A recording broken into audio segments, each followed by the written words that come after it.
Good morning, CarrotCast listeners. Good evening, good afternoon, whenever you're listening to this episode of the podcast. Just dropped my kids off at some friends. It's summer now, and they're going to be hanging out for a little bit while my wife goes for a workout and a run. And I had a few thoughts. It's been interesting on Facebook and some other things. I've been seeing some conversations recently. I don't know if it's just kind of the sign of the times. I don't know if it's the people that I kind of surround myself with. I don't know if it's just like where one person saw it and the rest of them realized that they've been doing it wrong the whole time. But there's been a lot of talk about the grind and about, is grinding actually serving you? Is grinding actually a good thing? And I actually did an episode on this probably like a year ago, and I had a few people message me saying that they really resonated with this quote, with this one thing that I said in this one podcast that wasn't even about the grind, but I mentioned something about the grind.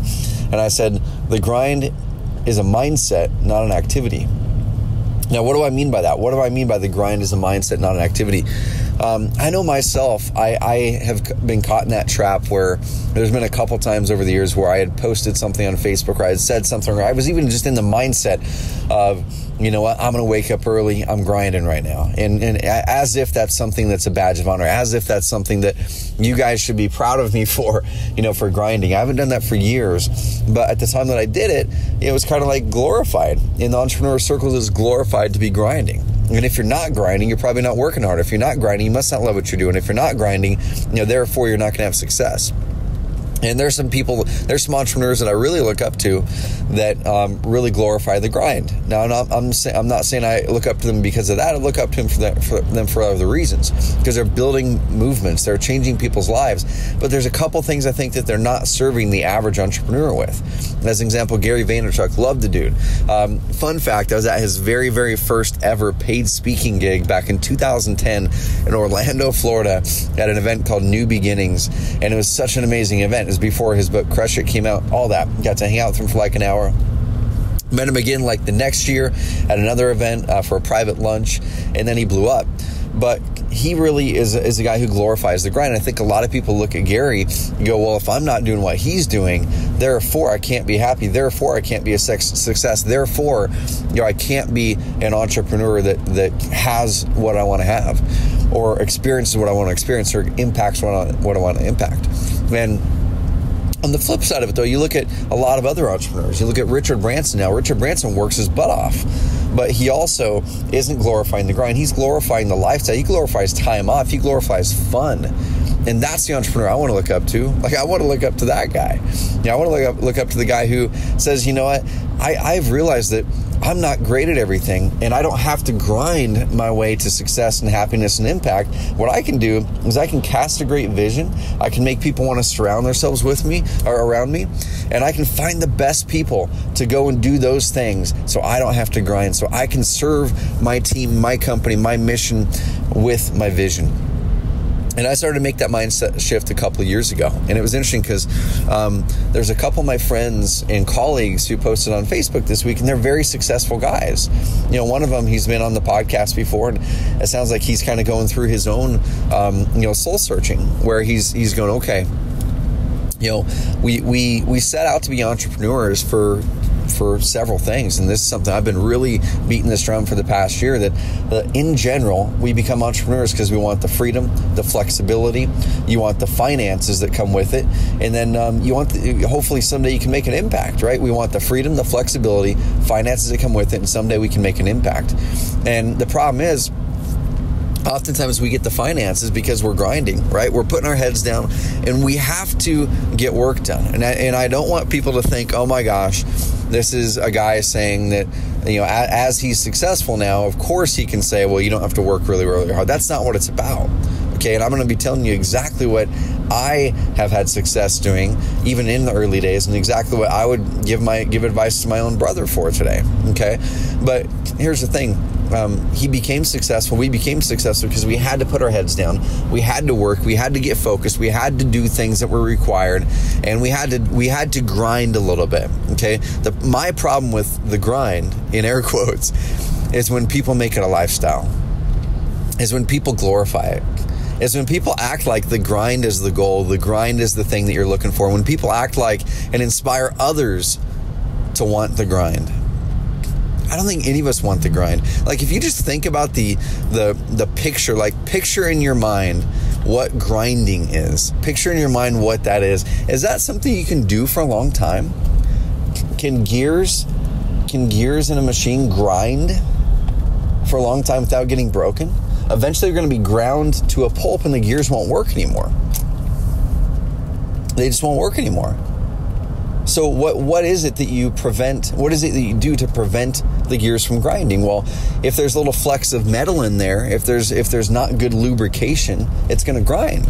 Okay, it'll eventually break and it won't work anymore. But the things that you do to prevent the grind is you put lubrication in there, you put oil in there, you put grease in there, you put whatever it is that you put in there. And then you also have other things on the end of those sprockets of those gears that actually turn them. The gears don't turn themselves.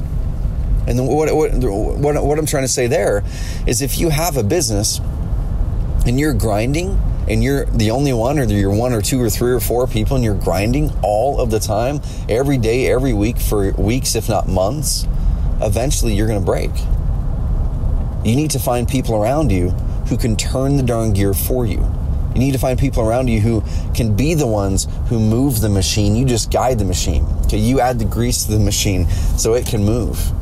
Okay, you create the power plant so the power plant can move the gears. You're not one of the gears. And that's one of the biggest mistakes I see entrepreneurs making today, is they think that they have to be the gear. They think that they have to be the one moving things. They think that they have to be the one doing it all. They think that if they are the ones doing that and they're waking up at 5 a.m, 4 a.m, working until 6, 7, 8 o'clock at night, sacrificing time with their families, sacrificing their health, sacrificing their hobbies to a point to where they no longer know how to have fun. That right there is not why we became entrepreneurs. That right there is not why I did anyway. Yeah, I became an entrepreneur because I thought it would give me more freedom, because I thought it'd give me more flexibility. I thought the finances might be there that would enable me to have more freedom and flexibility. I thought that maybe someday I can build an organization that can actually impact other people, so I matter. So I matter. The time that I put in this world actually matters to people, and it wasn't in vain. And I can tell you without a doubt, that if I were just looking at grinding, and if I were grinding day in, day out for weeks or months on end, there's no way possible that I would be able to have the impact, the finances, the flexibility that I have today. But now let me kind of give you permission to grind for a little bit. Okay, because grinding, like I said, is not bad inherently. It's when we're in the mindset, when we're in the lifestyle of the grind, when we glorify the grind, that's when the grind doesn't serve us. So going all the way back to the start of this podcast, I really do feel the grind is a mindset, not an activity, okay? Basically, if you're glorifying the grind, you're glorifying a mindset of working insanely hard, which is great. Hard work is great. You're glorifying a mindset of, I'm in this thing for a long time. The grind isn't something that people usually stop fast. The grind isn't usually something that people go, I'm going to grind for, a day today. I'm in the grind for a day, and then I'm going to be out of the grind, for 4 days. It's like, no, most people you see posting about this crap on Facebook are in the grind as a lifestyle. And I can tell you guys that lifestyle is not sustainable. It's not sustainable at all. So what is sustainable? What I want you guys to do is this. If you're early on in starting your business, like I said, you have to focus, and you have to nail stuff, and you got to grind a little bit. You might be grinding for a day. You might be grinding for a week, where you got to put your head down and figure things out. You might be grinding for 5 hours. Whatever it is, you've got to grind and get things done before you're building the team. Okay, that has to happen. There's no way you can build the business without that. But then as soon as you start to make that early money, then you immediately take that money and put it in towards people and processes. Then you step out one level, and then you keep on earning more money. You put it towards people and processes. You're keeping less and less in your pocket and more in others' pockets with people and processes. And then eventually you become the person that just greases the wheel. You guide the wheel, with vision. And then those people are the ones doing the work. And then you can actually have fun with hobbies. You can actually make an impact. You can actually do the things that you set out to do as an entrepreneur, to have freedom, flexibility, impact, and finances. Okay, so I'm going to go through in another episode of the podcast how to find those initial people, how to find and create those processes so you can grind for days, not months or years. You cannot live in the lifestyle of the grind. You can live in the lifestyle of an entrepreneur who makes an impact and who lives a great life, not putting their heads down, grinding and sacrificing for relationships, friends, family, health. Okay, I want you guys going out there and making an impact in the world. You can't do it if you grind yourself to a pulp.